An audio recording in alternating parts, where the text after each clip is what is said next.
Hey, Scrappy Peeps, Suzanna here today to share with you this layout. This is the final layout for my Scrappy Christmas in July, and I am using a digital cut file of sweaters. I will link you to this in the description box down below to that file. I am using a couple of pictures. They're actually from 2017, I want to say. My husband had ordered some tacky sweaters that were on clearance. Actually, they weren't. They were on clearance before Christmas, but they came from England, and it took a little while for them to get to us, so they didn't arrive until after Christmas. So I've cut the same file in two different sizes from two different pattern papers, and I am going to back the striped one, so that smaller one there. I was originally, you can see I have two pieces of the 6x6 paper pad. I was going to back both of them, but you'll see when I put them on the background paper that the larger one actually looks better without being backed. So the background is actually a 12 by 12 piece of white cardstock, and then I have printed a 4 by 3 card that I blew up to pretty close to letter size. It isn't quite letter size in order to maintain the proportions, and I've trimmed it. This is actually a sneak preview of a special something that's to come. It has yet to be released, and those of you who know who I designed for might be able to figure it out, but we'll just kind of leave it at that. So I'm using liquid adhesive, and I'm sparingly putting it on the horizontal lines of that sweater and then down the seams in order to adhere that to the part that I had fussy cut. Now, I could have used my Cameo to do that, or not to adhere it, but to cut the background piece.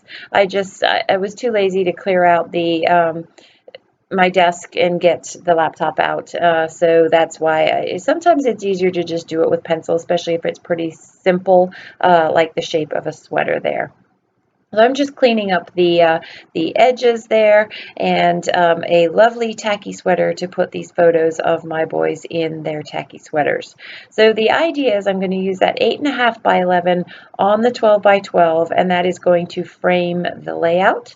But I can have things hanging over the edge because I have that space to do that.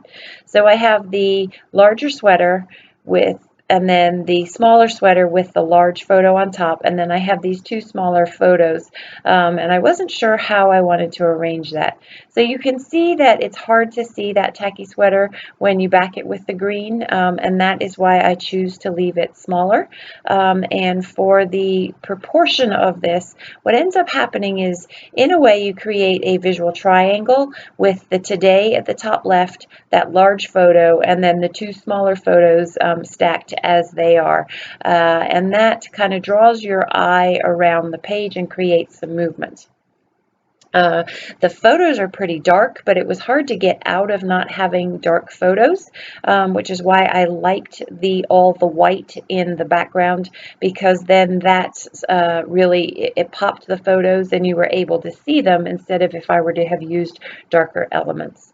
I had really thought that I wanted to add a little bit more color and maybe put a stripe behind that 8.5 by 11 piece there, but none of it really worked. So you can see I'm kind of searching through stuff.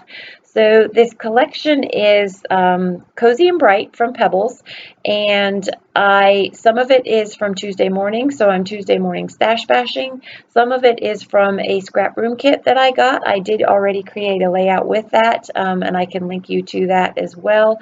And then these are the leftover. I have tons of bits and pieces left over from this, as well as the 6x6 paper pad. So there are plenty of more layouts that can be created. I'm now digging through the ephemera to just kind of find some pieces that will decorate this. The sweaters, because they are tacky sweaters, and then I've got these dark photos, are pretty busy to begin with, so there aren't a lot of embellishments that are needed on this page.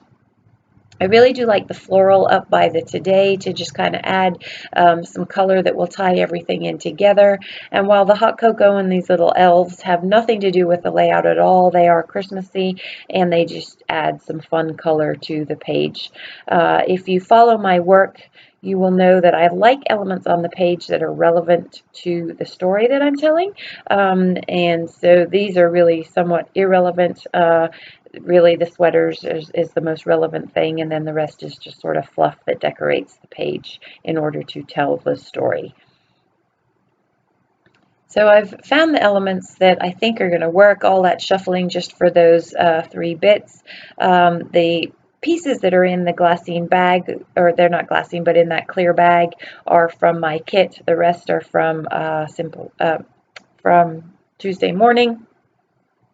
And that does say "'Tis the Season," and I am going to complete the title, so I shift everything up so that I can put some really big letters to complete the title there, and you'll see that happening in a second. But in the meantime, I'm going to adhere everything down. Some of the elements I'm going to pop up on the Scotch foam tape. I like dimension in my layouts, and I like the way that that foam tape can create dimension. I do try and have a trio of things typically, but not crucial, just balance on the page. So because I haven't backed that one file, I am just using liquid adhesive so that I can get that down.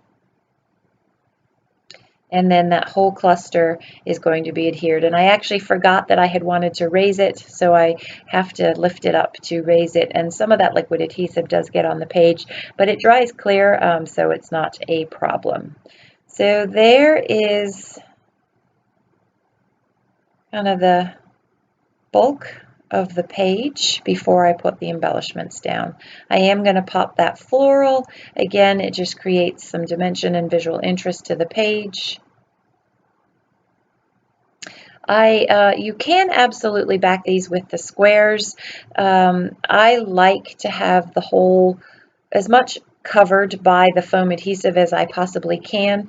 And when you're using the foam squares, it means putting down at least 6 squares at the same time, and I just don't have the patience for that, which is why I like the foam. The reason I like to cover the bulk of the element is because when it does go into a page protector, I do feel that one page, the weight of one page weighs down the other page, and so things like that tend to buckle, and I don't like the buckle. So by covering all of the elements, you can, I find, avoid the buckle when it's in your pages. So I've got this alpha. It's actually a leather alpha from Tuesday morning as well, so some more Tuesday morning stash bashing, and I am going to use that to finish off the title. So I have "'Tis the Season," and you'll see me put down "Tacky Sweaters," and I forgot as I was filming to put 4, so the complete title is "'Tis the Season for Tacky Sweaters." But I do that off camera, as I realized, actually when I realized I had forgotten, it was when I was taking pictures. And while I had those letters out, they're also from Tuesday morning. They are Tim Holtz letters. I am going to use the numbers, and I will put 2017 on the layout as well. Many of my Christmas layouts actually have the year visible on them. So again, I've used the foam to pop the little elf and then that banner that says "'Tis the Season," and this is where I am going to complete the title. I played around for a while with whether the banner would go horizontally across with the lines, the heavy lines of that 8.5 by 11 piece, or whether I was going to go with the angle of the sweater. And I end up going horizontal because I do. I liked the look of it better. So I have that leather thicker, and then these are jelly bean letters, and I will put sweaters. And in the usual Suzanna fashion, I am going to do a title shuffle, so I will put sweater down, centered under tacky, realize that I want sweaters because there are 2 boys and therefore 2 sweaters, and so I have to shift all of the letters over and do the title shuffle in order to fit the plural in there to go with the full title. I am using my tweezers because these letters, I do find that if you don't get to the adhesive, they do pull up off of the adhesive backing, and so it's much easier to grab them. Sort of, what I find is if you can sort of fold the page and then pop off an edge, it's much easier to pull them off without and keeping the adhesive backing behind them. Just a little tip there for you. So this is where I'm going to rearrange Tacky 2 in order to get sweaters to fit. And that will be the title minus the 4, which I mentioned earlier to you. So you can see I've left some space underneath that main photo there. That is where I will put the journaling that will go with this page. Again, I have made a very conscious effort to include the journaling and the story. And so apparently I lied previously and I didn't go with the line of the paper, but I went with the line of the sweater. And I realized the reasoning that I went with the line of the sweater is because I like the weight of the black that counterbalances the off-center photos. You can see how I kind of have put them scattered across the page, and that's why I did that. So these are some really old labels from Teresa Collins. I have 2 sheets of them. I use a lot of labels for dates and things like that. So I want to stamp the date up there on that label. But I need a little something to tie it all together and add a little bit of red to the top of the page. So I'm going to use this little mushroom house up here.